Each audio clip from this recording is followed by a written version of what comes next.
2,000 or 3,000.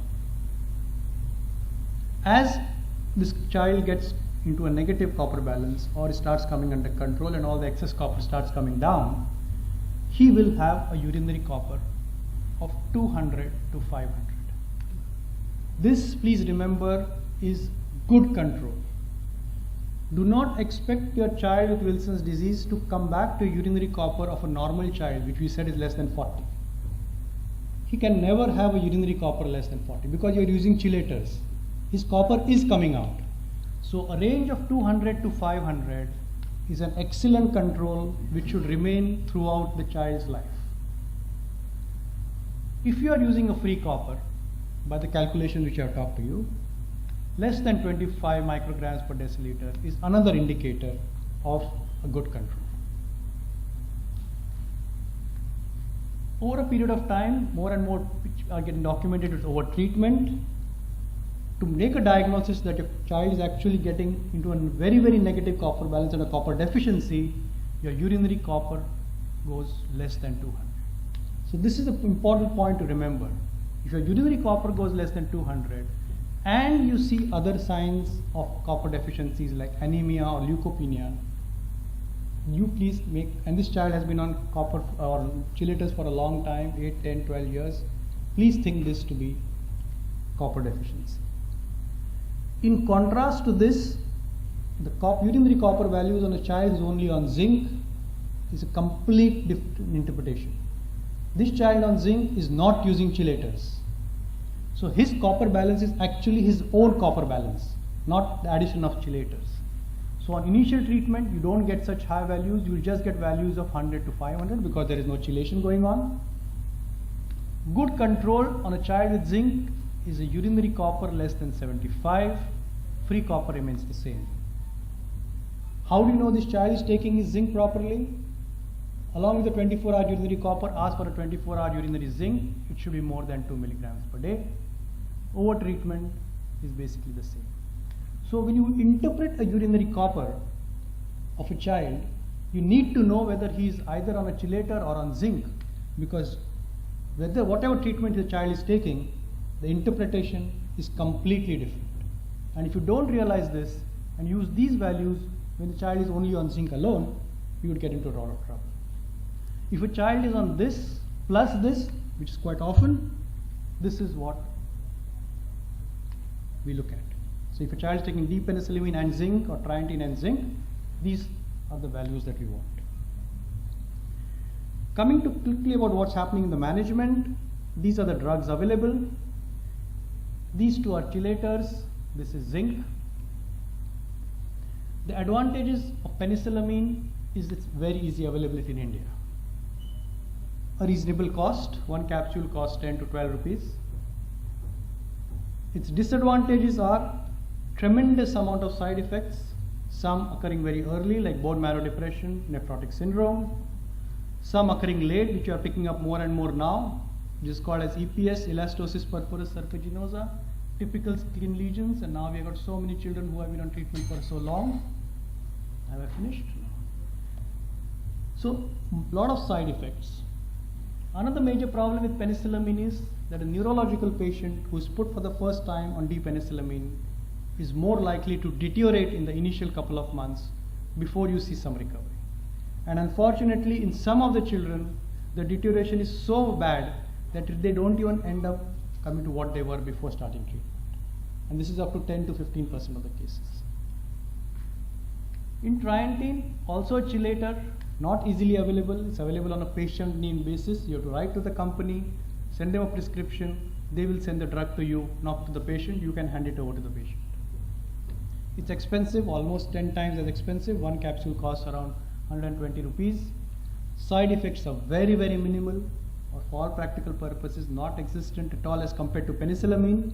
You can also get neurological deterioration in this particular triantine, but much, much lesser than penicillamine. Recommended as initial therapy. Zinc is not a chelator, it induces metallothionein, so basically it prevents the absorption of your copper from the gut. Very easily available, very cheap. The only thing is some of the zinc causes severe acidity, especially if your first tablet is given fasting early in the morning. That's where most of the problem occurs. it can be given either as co-treatment or maintenance treatment. What do we do?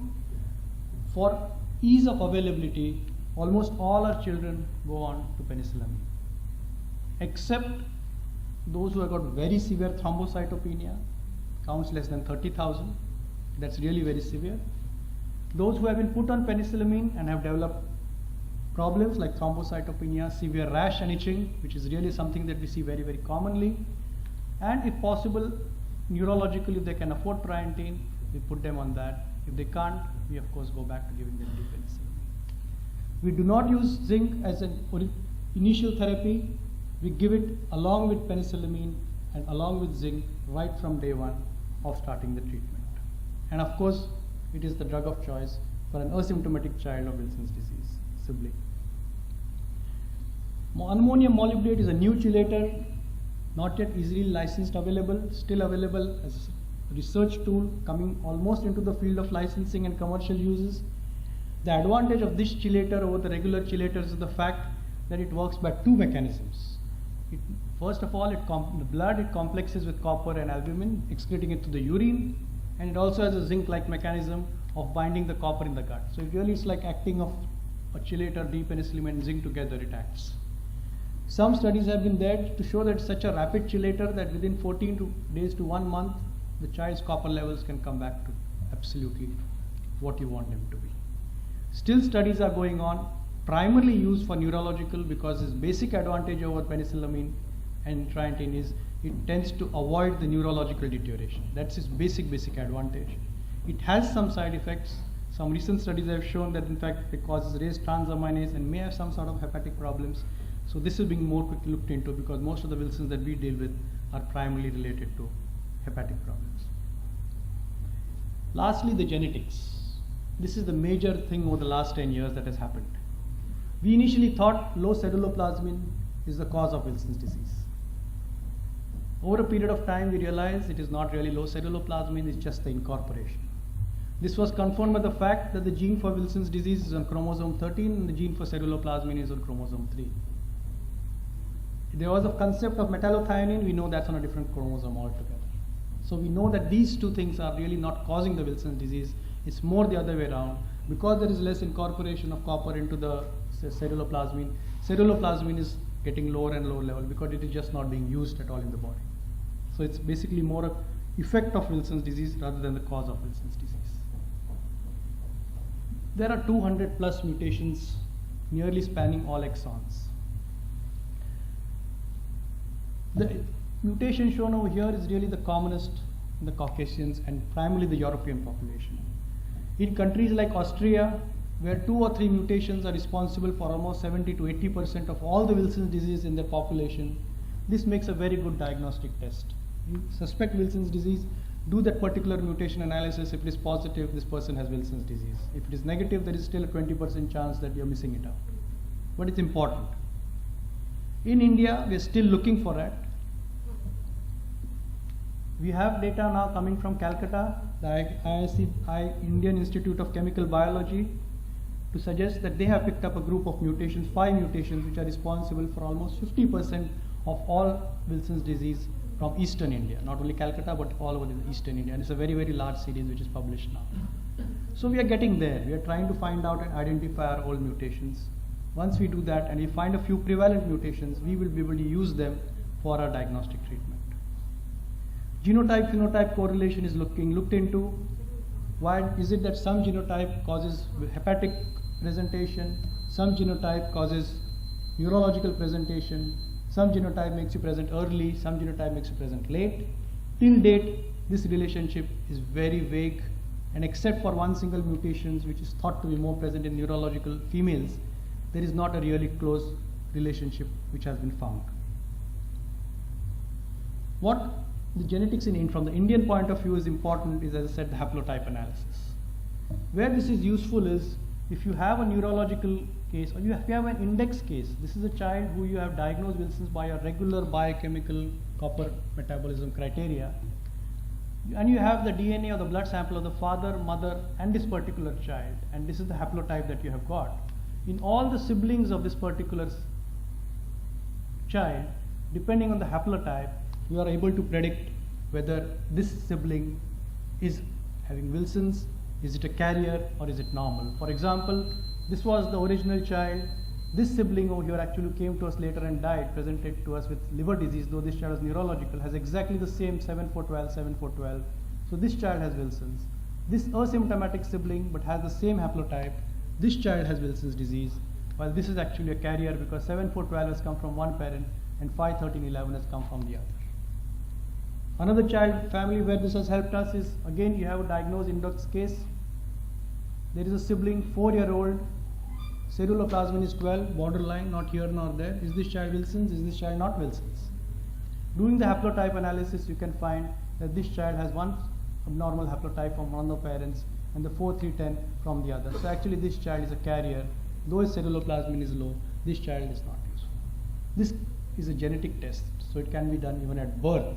Unlike the other tests like ceruloplasmin, urinary copper and all the other tests which you have to wait for the time they become 4 or 5 years. Quite a few centers are offering this haplotype analysis now, and really the role of genetics in India as it is today is restricted primarily to haplotype analysis and looking at mutations as a part of the research tool. So to end, the newer things that we need to know is, as I said, the spectrum, the age has widened. Serum free copper is coming up more and more less than a diagnosis, but more than a follow-up tool. We are getting choices of medicines. There are various groups who follow various things. From what I know last, the war is still going on. Most of Europe still prefers to use D-penicillamine and zinc. Most of USA is going towards triantine for whatever reasons. And genetics of Wilson's disease is the latest thing that has come out, because of which now a lot of things, exactly copper metabolism, what's happening to the copper, how is it getting excreted, is getting more and more described. I thank you for a patient listening.